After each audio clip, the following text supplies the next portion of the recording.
Fala pessoal, tudo bem? Mais um vídeo da TV Coiote no ar para trazer as últimas atualizações sobre a derrota histórica que o governo teve no Congresso no início dessa semana. Pela primeira vez desde 1894, um nome indicado pelo presidente da República para ocupar uma vaga no Supremo Tribunal Federal foi recusado pelo Senado. Gente, vamos lá. Desde que o Lula decidiu indicar o Jorge Messias para a vaga do Supremo no mês de novembro do ano passado, quando a gente teve a aposentadoria antecipada do ministro Luiz Roberto Barroso, eu venho comentando aqui que existiu uma chance muito grande do nome do Messias ser barrado, em especial por o presidente do Senado, Davi Alcolumbre, ser contra essa indicação. O Davi Alcolumbre sempre deixou muito claro para o governo que ele trabalharia contra qualquer nome que não fosse o ex-presidente do Senado, Rodrigo Pacheco. O Alcolumbre encampou muito que o Pacheco virasse ministro do Supremo, dada a grande proximidade entre os dois. Isso ficou muito nítido, mesmo antes do Barroso se aposentar, que a próxima vaga que ficaria livre, o Alcolumbre recusaria qualquer outro nome e ia trabalhar contra ele se não fosse o Pacheco. Certo? Eu também venho colocando para vocês que essa história de que há 140 anos o Senado não barra um nome indicado pelo presidente, ela passa a ideia de que o Senado nunca deu muita bola para isso. Que assim, o presidente indicou, vamos fazer um teatro ali e a gente vai aprovar o nome dele. A gente está aqui só para tutelar quem for indicado, né? Não estamos aqui para realmente servir como um filtro, né? E não é bem assim. Tá, até o início desse século, realmente, o Senado não dava muita bola para as indicações ao Supremo. Não é que desconsiderava completamente, mas não via ali como um jogo muito importante, como, inclusive, uma oportunidade de barganhar politicamente ou coisa desse tipo. Isso muda quando você passa a ter a possibilidade da abertura de investigações contra os parlamentares sem que isso precisasse de aprovação por parte da Casa Legislativa ao qual o parlamentar pertence. Então, começam a chover investigações contra integrantes do Legislativo. O Supremo Tribunal Federal começa a ganhar um protagonismo muito grande na política com essas investigações. Isso fica muito escancarado também com o surgimento da TV Justiça em meados de 2002, eu coloco as datas certinhas aqui na tela.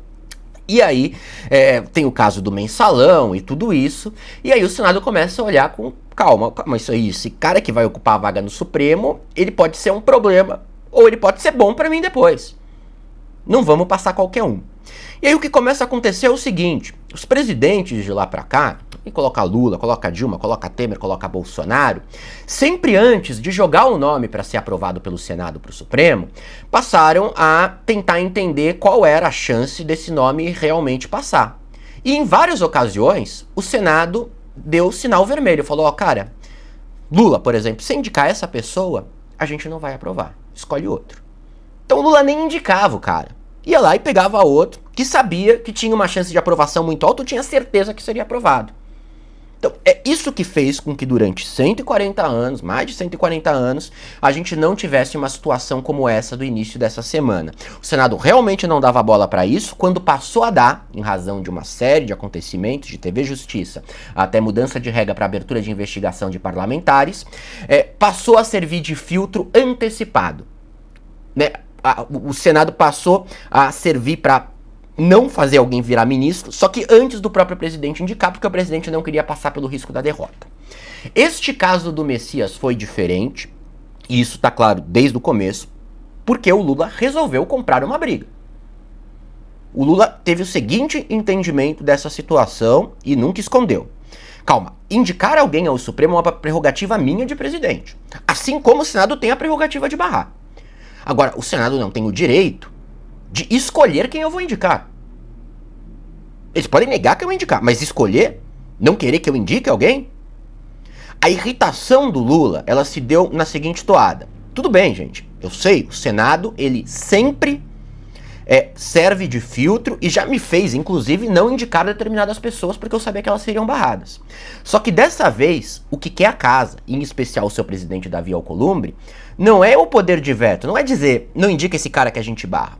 É dizer, não indica ninguém que não seja aquele, no caso o Rodrigo Pacheco. E aí não, aí é demais.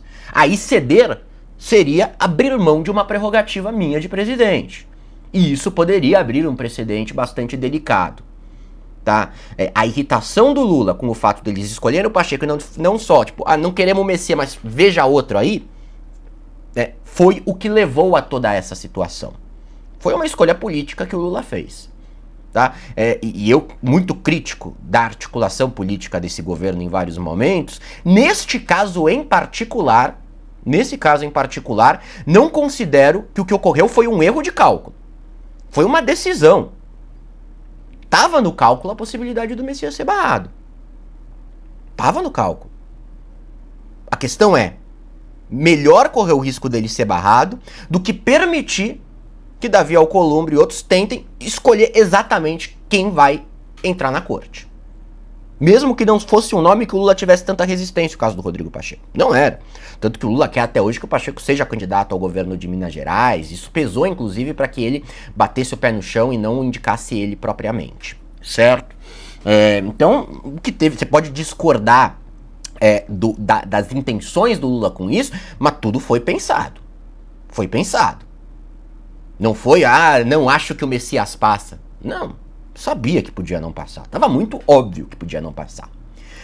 Só que aconteceu um negócio que aí sim é realmente erro de cálculo do governo. Aí tem erro do governo, que é esse placar.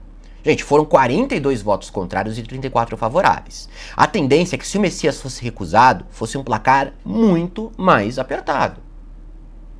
Teve traição. Teve bastante traição, tá? Vale lembrar, são 41 votos necessários para o nome passar. Então você teve 8 votos a menos do que era necessário, certo? E o governo está tentando mapear agora o que aconteceu de errado neste aspecto. E ele tem um suspeito principal de ter se articulado de última hora contra o nome do Messias, que é o ministro do Supremo Tribunal Federal, Alexandre de Moraes. Repito, gente, isso é uma suspeita forte do governo. Não significa que isso aconteceu de verdade, mas o governo, sim, suspeita disso, certo? Se o Alcolumbre sempre foi o maior opositor da indicação do Messias, por ser opositor de qualquer indicação que não o Rodrigo Pacheco, desde novembro do ano passado, do outro lado, o apoio do Messias estava restrito aos integrantes do próprio governo, à base aliada do governo, e também a integrantes relevantes que estão hoje no Supremo Tribunal Federal.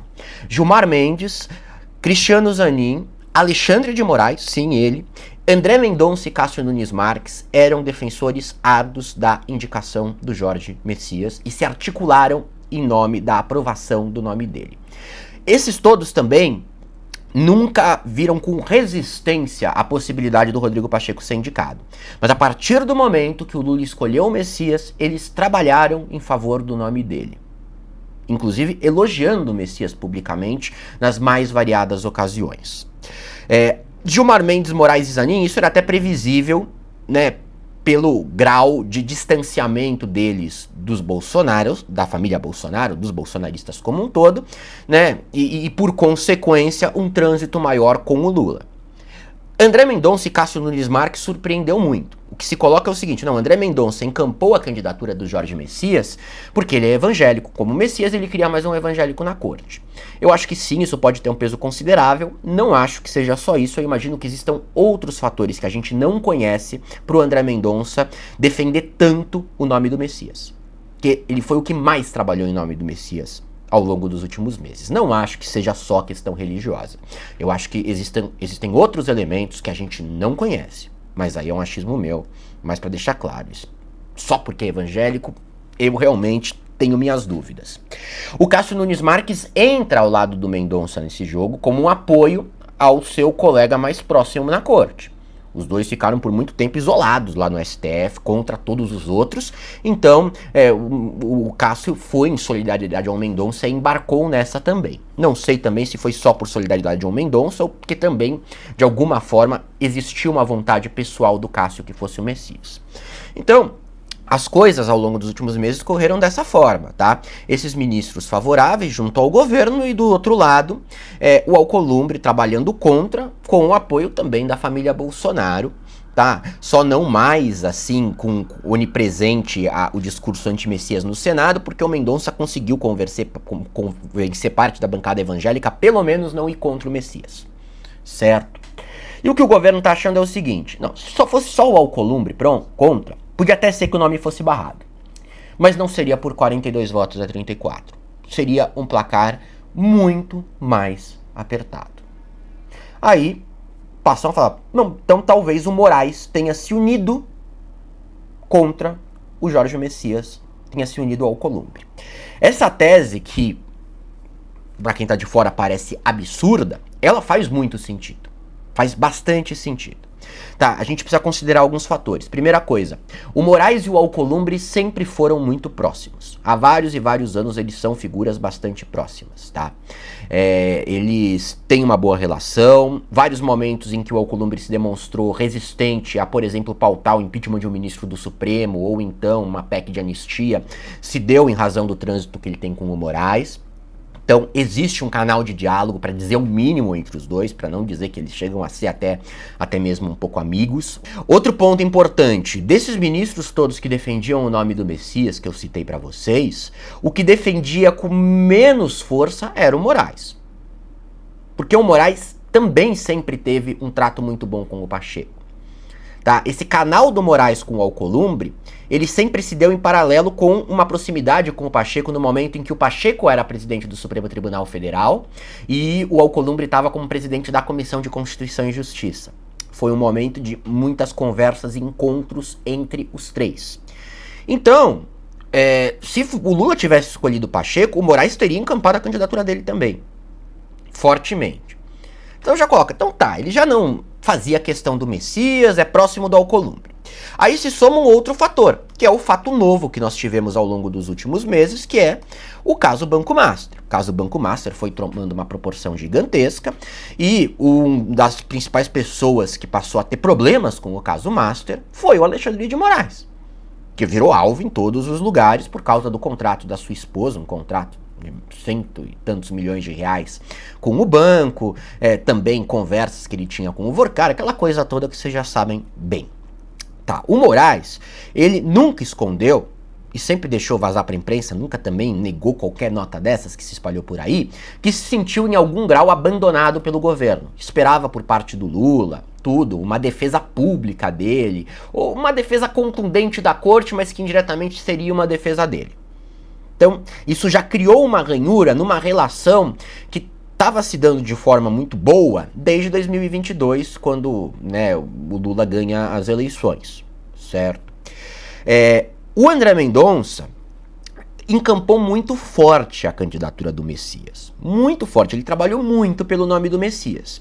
Isso, na visão do governo, teria preocupado o Alexandre de Moraes. Porque qual que é o jogo que se coloca na corte com a explosão do caso Master e a implicação do caso Master de figuras como Dias Toffoli e Moraes? É uma situação em que, por exemplo, se você for ter uma iniciativa de abertura de investigação contra um dos ministros da corte, isso precisa ser aprovado por maioria em plenário, certo? Hoje, é dúvida se seria aprovado. Quem votaria a favor de investigar o Moraes e o Toffoli, por exemplo, hoje? Você teria o Fachin, presidente da corte, a Carmen Lúcia, o André Mendonça, 3. Talvez o Cássio Nunes Marques, 4. 4 de 10. Não ia ter abertura de investigação. Se o Messias entra, apoiado como for com Mendonça, e disposto a se alinhar com o André Mendonça, pelo menos no caso do Master, e o Cássio entra nesse jogo, se forma uma maioria de 5. Fachin, Carmen Mendonça, Messias e Cássio. E aí uma investigação poderia ser aberta. O Cássio, gente, ele é um mistério. Porque o Cássio tá mais implicado que todo mundo aí no caso do Banco Master. Tem 1000 coisas, né? A gente vai ter que falar muito sobre ele ao longo dos próximos meses. Então fica meio nessa. Vai se alinhar com o grupo do Mendonça contra o Moraes e companhia. Ou então vai acabar ficando junto com o Toffoli e Moraes, porque também vai se ver ameaçado. Então isso é outra história, tá? Mas o Messias serviria ali como um peso muito importante num caso como esse. Tudo bem? Então isso ajudou a levantar. Aí o governo olha para outros fatos. O Moraes esteve com o Alcolumbre na quinta-feira na casa do ministro Cristiano Zanin em um jantar, chegou a conversar reservadamente com o Alcolumbre.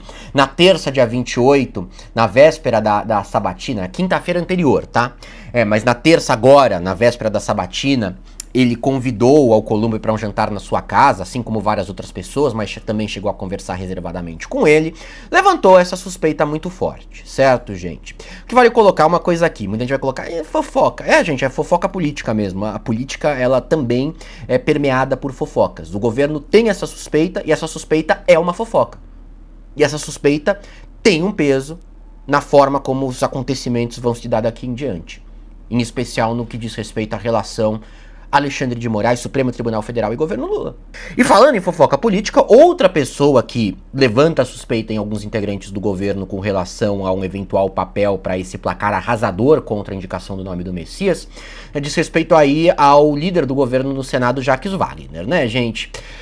O Jacques Wagner é uma pessoa difícil. O que se coloca? Ele teria interesse que o nome do Messias fosse barrado, porque ele queria que o Lula indicasse o atual ministro da Justiça, que inclusive é o nome que ele defendeu para o ministério, o Wellington Lima e Silva. Então, ele, assim, se barrou, para mim tá ótimo. Então não teria trabalhado a favor do nome. Alguns colocam em suspeita que ele trabalhou para dar errado mesmo. De duas formas. Talvez até mesmo tendo traído o governo na hora de votar, e na hora de convencer pessoas a votarem, mas também dizendo pro Lula que o governo teria 45 votos em nome do Messias na véspera, fazendo com que o Lula ficasse tranquilo e você desmobilizasse todo o apoio ao Messias justamente no dia da votação.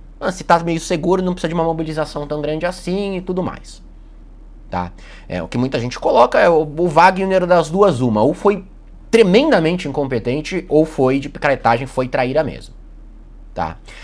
E o que está sendo muito utilizado também para se defender essa tese é o fato de dois vídeos. O primeiro, um em que ele cochicha com o Alcolumbre qual seria o resultado da votação. O Alcolumbre acerta, diz: eu acho que perde por 8. Está encerrada a votação. Determina a Secretaria-Geral da Mesa que mostre no painel o resultado. Ele vai perder por 8. Aí o que muita gente aponta é que a postura do Wagner diante a resposta do Alcolumbre dá um pouco a entender que ele não achou aquilo um problema. Não, que tava tranquilo com relação a isso, não estava surpreso, mesmo que estivesse dizendo pro Lula mais cedo que achava que o placar seria muito mais benéfico ao Messias. E depois, os dois se abraçando.